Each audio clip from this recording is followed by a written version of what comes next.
धर्म जीतेगा और अधर्म हारेगा। चारों ओर फैले हुए पाप पाखंड को नष्ट करने के लिए वर्तमान समय में जो ईश्वरीय अवतारी प्रेरणा अदृश्य लोक में उत्पन्न हुई है, उसका प्रभाव जागृत आत्माओं पर विशेष रूप से पड़ रहा है। जिसका अंतःकरण जितना ही पवित्र है, जिसकी आत्मा जितनी ही निर्मल है, वह उतना ही स्पष्ट रूप से ईश्वर की आकाशवाणी को, समय की पुकार को सुन रहा है और अवतार के महान कार्य में सहायता देने के लिए तत्पर हो रहा है। समय की समस्याओं को वह ध्यान पूर्वक अनुभव कर रहा है और सुधार कार्य में क्रियात्मक सहयोग प्रदान कर रहा है।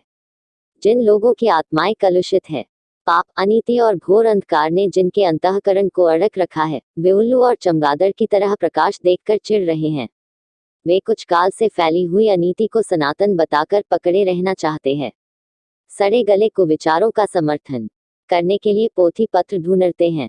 किसी पुराने व्यक्ति की लिखी हुई कुछ पंक्तियां यदि उन सड़े गले विचारों के समर्थन में मिल जाती हैं तो ऐसे प्रसन्न होते हैं मानो यह पंक्तियां साक्षात ईश्वर ने ही लिखी हों।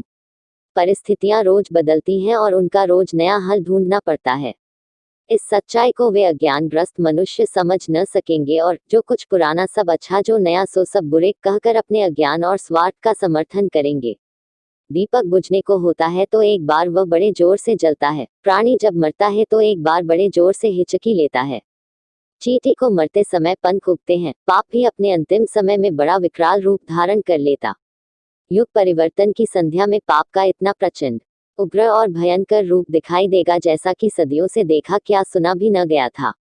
दुष्टता हद दर्जे को पहुंच जाएगी। एक बार ऐसा प्रतीत होगा कि अधर्म की अखंड विजयधुन भी बच गई और धर्म बेचारा दुम दबाकर भाग गया।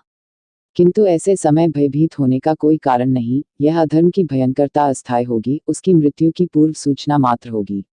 अवतार प्रेरित धर्म भावना पूरे वेग के साथ उठेगी और अनीति को नष्ट करने के लिए विकट संग्राम करेगी।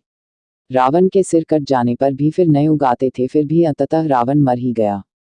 संवत 2000 के आसपास अधर्म नष्ट होकर फिर जीवित होता हुआ प्रतीत होगा। उसकी मृत्यु में बहुत देर लगेगी, पर अंत में वह मर ही जाएगा। 30 वर्ष से कम आयु के मनुष्य अवतार की वाणी से अधिक प्रभावित होंगे। वे नवयुग का निर्माण करने में, अवतार का उद्देश्य पूरा करने में विशेष सहायता देंगे। अपने प्राणों की भी परवाह न करके अनीति के विरुद्ध वे धर्म युद्ध करेंगे और नाना प्रकार के कष्टों को सहन करते हुए बड़े से बड़ा त्याग करने को तत्पर हो जाएंगे। 30 वर्ष से अधिक आयु के लोगों में अधिकांश की आत्मा भारी होगी और वे सत्य के पथ पर कदम बढ़ाते हुए झिझकेंगे। उन्हें पुरानी वस्तुओं से ऐसा मोह होगा कि सड़े गले कूड़े कचरे को हटाना भी उन्हें पसंद न पड़ेगा। यह लोग चिरकाल तक नारकीय बदबू में सड़ेंगे।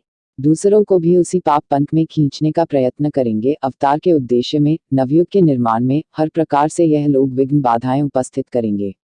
इस पर भी इनके सारे प्रयत्न विफल जाएंगे। इनकी आवाज को कोई न सुनेगा। चारों ओर से इन मार्ग कंटकों पर धिक्कार बरसेंगी, किंतु अवतार के सहायक उत्साही पुरुष पुंगव त्याग और तपस्या से अपने जीवन को उज्जवल बनाते हुए सत्य के विजय पथ पर निर्भयता पूर्वक आगे बढ़ते जाएंगे। अधर्म से धर्म का, असत्य से सत्य का, अनीति से नीति का, अंधकार से प्रकाश का, दुर्गंध से मलयानिल का, सड़े हुए कुविचारों से नवयुग निर्माण की दिव्य भावना का घोर युद्ध होगा। इस धर्म युद्ध में ईश्वरीय सहायता न्यायी पक्ष को मिलेगी।